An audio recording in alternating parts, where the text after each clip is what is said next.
Inita. Anak kasi. Patubig tayo ngayon dahil pitas bukas. Ang dalawang makina yung maandar. Kaya naman niya maghapon basta bago alas 7. Umpisa na eh. Kaya maghapon.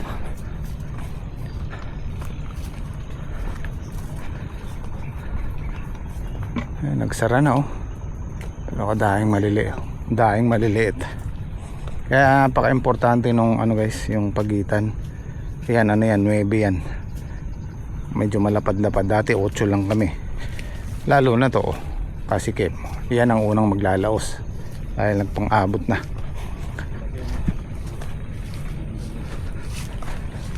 Laki oh.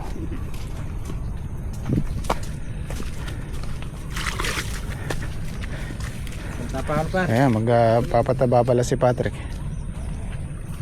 Sabay na pala yung pataba. Pitasin lang namin yung kay Kuya Fortune. Sa sideline muna kami. Oo, brass.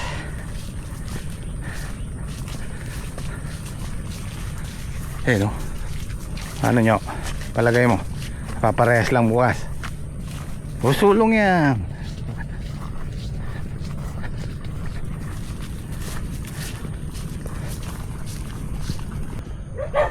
Ay, alanganin. Alanganin ano. Pero kung ano na natin malalaki. Di ba dapat kasabay natin to? Hindi, nauna pa rin. Sabay yan. Sabay pala. Ayan ah. Bukas pa talaga. Oo, bukas pa dapat. Kaya lang pinapahalaw ni Kuyang dahil merong malalaki. Halaw lang po, halaw. Oo, sige. Oo.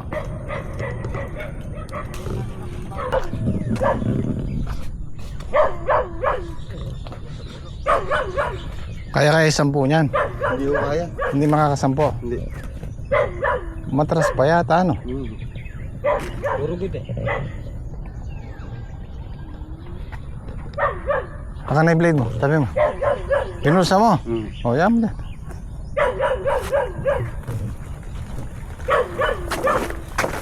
Marami ba yung chef? Dalawang kanina? Kaya siguro ka. Diretso na natin. Ha?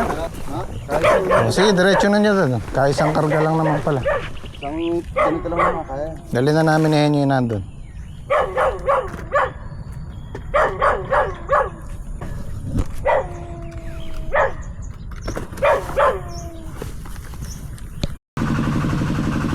Oh, nakalima.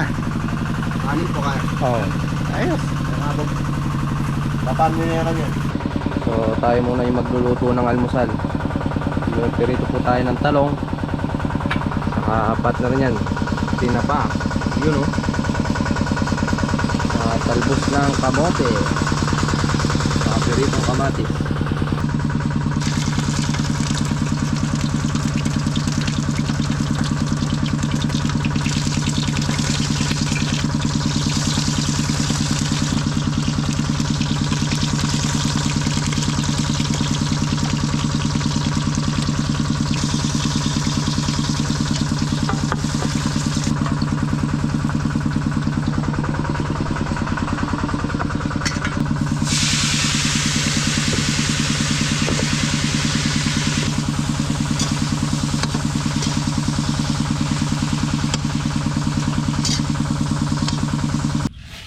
Good morning guys. Yan, papataba po tayo ng palaya, saka patubig.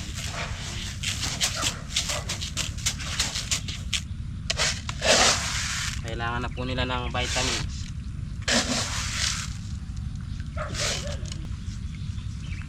Naubos na pare. Wala lang ako ulit doon. Saan? Ah, meron na dyan pare. Ayun pala. Ay, ito yung calcium pare. Ah, nagbuhat ka pare. Dapat kami na lang.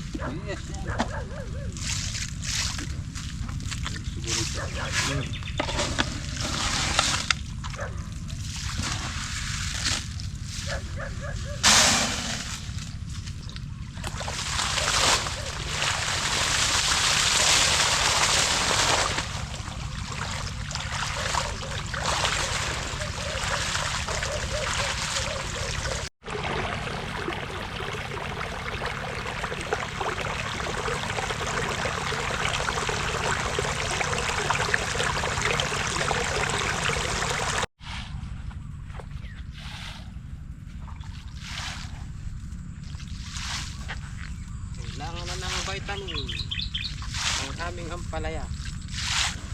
Para lumaki po yung mga bunga.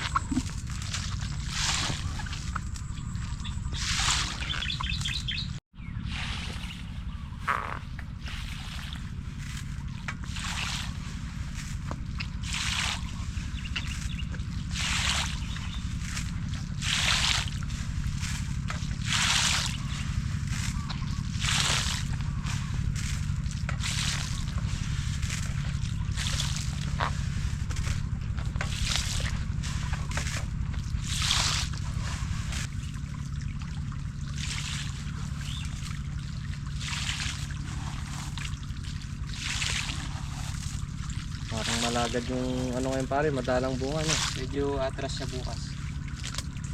Medyo alanganin yun kasi yung mga bunga nito. Hindi katulad nung nakaraan, marami. Maraming malalaki no. Hindi kasi namin pinaghahalo. Tinatakal-takal para hindi agad malusaw yung Kasi pagka nahalo sa taba, nalulusaw pare. sandali lang nalulusaw. Hindi katulad ng mga ibang pataba, kahit pag-alu-aluin mo sila, kahit abutin ng kinabukasan o hindi siya malulusaw. Iba po kasi calcium. Hamog lang po yan, nalulusaw siya.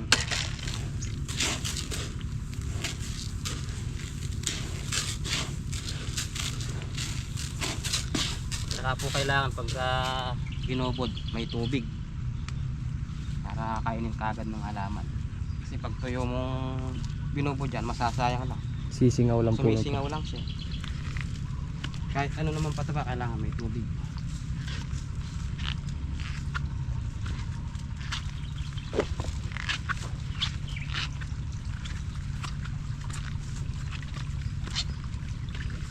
Kabilis na ito pare.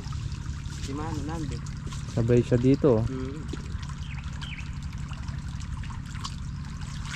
Tara, kain muna tayo. Oras na.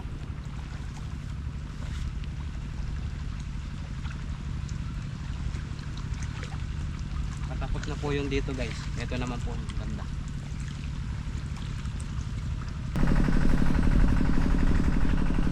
Maglalagay na tayo ng tali dito sa taas dahil umaakit na sila.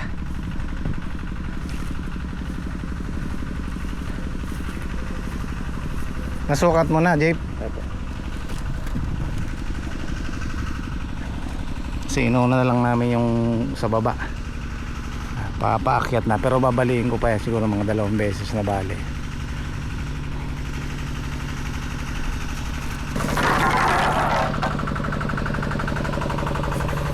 Nabalagan ko na rin to, sayang din to. Sobra kong punla, buto.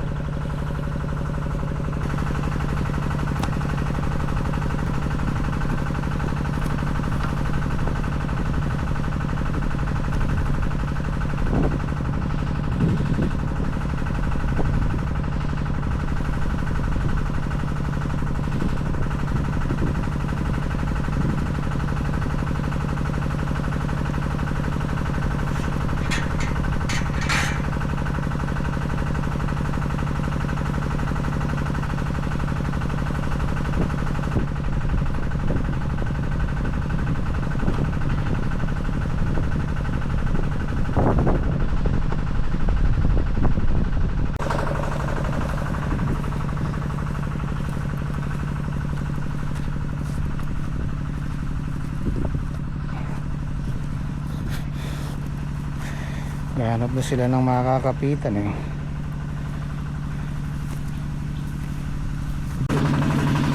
Oh, almusal tayo. Yun oh, tinapa, pritong talong, tsaka talbos.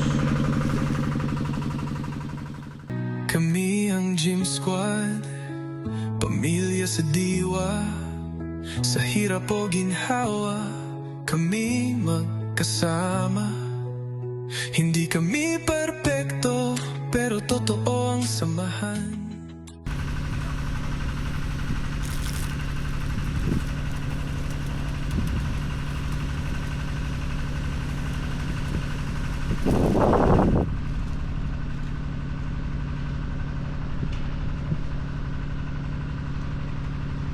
Okay na pitas na yan.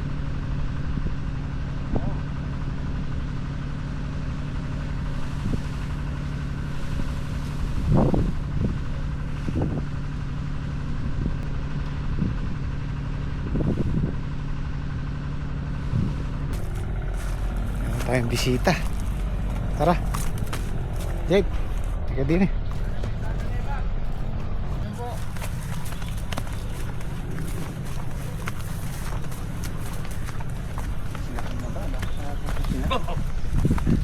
Ano pa ba? Kita ha. Kamusta? Sir Obet. Oo. JP, Sir. Daki ay. Sir, makabidyo ka. Welcome pa. Randy, tisan ko. Trek. Sir Robert. Oh, Patrick, Trek na eh. Patrick. Kapapahan ka na eh. Opo. Dagulda ka tayo.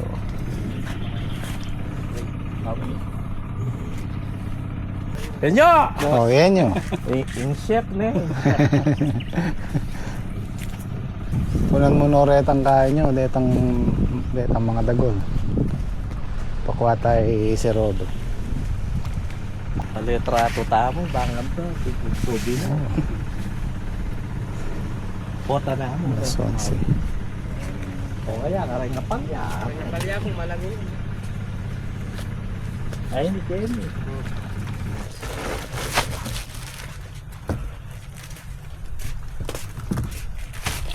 Yan, dagula pa rin. Aruel ata, magkasya nyo, malating plastic. Ang balasena siya niya eh. Sakto lang. Si Daki, pinapagawa na yung bubong eh. No, Daki, nakita ko. Kahapon eh. Gamit ko. Oo. Paggamat na. Tunggatong. Dagulda. Tunggatong galanta mo. Walula rin eh.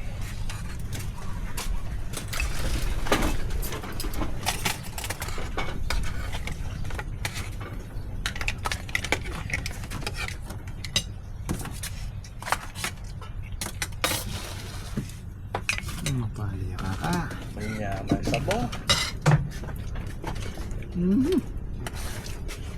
Okay. Oh, kukulok tayo. Manda.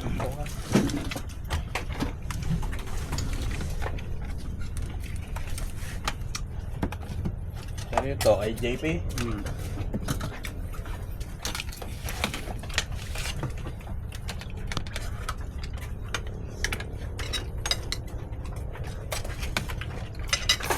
Ayan, sabo. Datang kagatas ganyan. Sabaw. Uslag.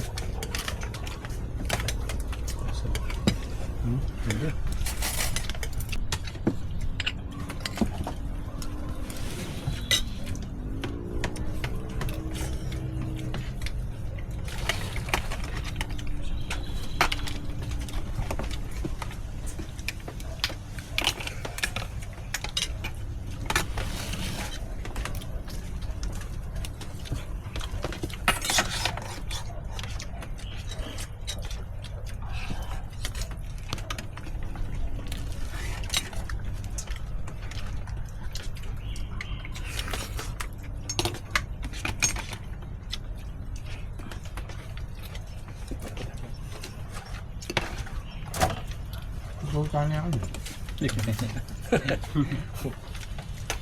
Wala na yung mga kapitan.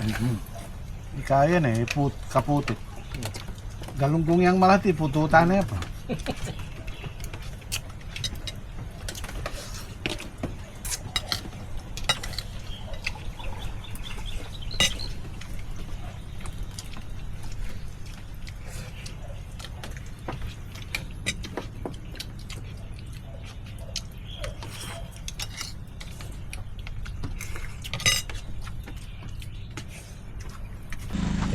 Thank you.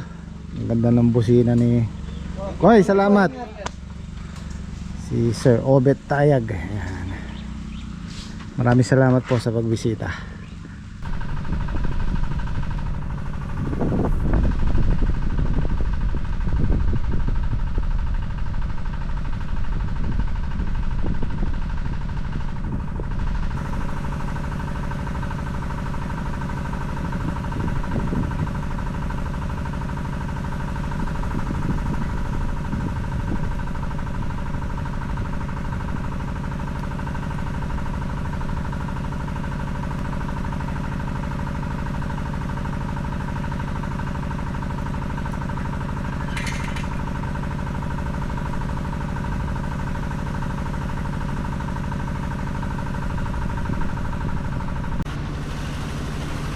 tatali na lang natin.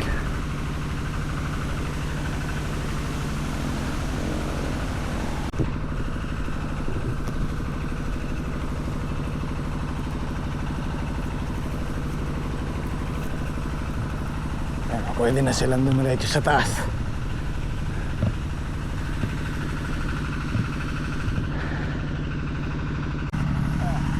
Ayan o, dahil meron na silang kakapitan.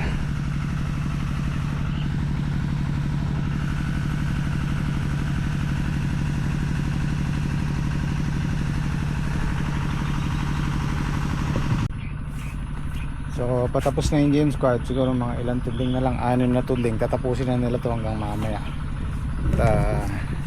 At hindi na sila umuwi dahil pitas ng maaga bukas. Hindi na sila matutulog. I-sprayan ko lang itong ampalaya ko tapos patsi na.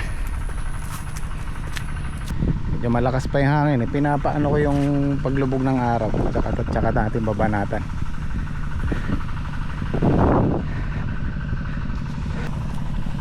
Malakas ang hangin eh.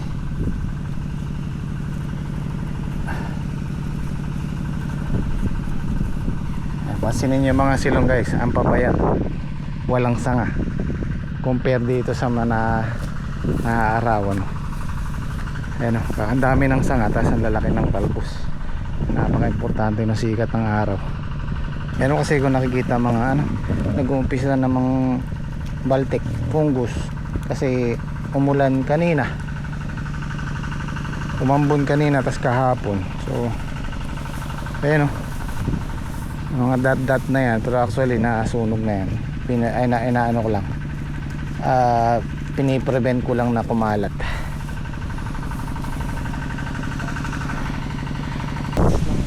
Paano ako mag-i-spray nito? Ayun, namuha na yung natin ito, yung mga silong dami na bunga. So, dati yung tatlong tudling na to dahil hindi naaarawan, walang masyadong bunga. Ngayon naglalabas na ng bunga. Ito guys, itong balag namin na to 2.5 years na naming pinakikinabangan. Magti 3 years na to sa July. Ang laking pakinabang. So gaano nga ba kalaki yung chance natin kumita kung nagre-renta lang tayo ng lupa? Well, sa experience ko, merong talagang time na malulugi ka. Pero once na, halimbawa, itong inarkila ko na to, 2 hektarya, 50k isang taon, sa isang cropping lang, pag tumama ka, talagang hindi lahat isang portion lang. Halimbawa 2 hektarya, tinamnan mo yung kalahating hektarya.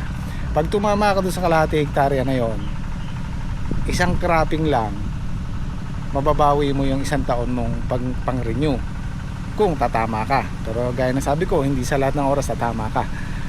Imagine niyo kung apat na ganon, 4 na tigkakalahating hektarya, tamnan mo lahat, diba? Pag tumama ka, medyo maganda-ganda. Pero wag po natin laging isipin na laging panalo. Laging kasama yung merong time na malulugi ka. Pero sa experience ko sa 6 years na dire-diretsong pagpa-farming, merong time na nalugi ko ng malaki, 300k plus, pero nabawi ko. Kaya ngayon, yung mga nagpapalay, ang taas ng palay ngayon, 28, 29 per kilo. Dati lang na 10, 12, bumaba pa nga yata ng 8. Ngayon, triple ang presyo. Kaya yung may palay dito, sila Tata Eos, sila Tata Nes, mga katabi natin, paldo sila ngayon, diba? Kaya meron time na talagang babawi ka, tatama ka.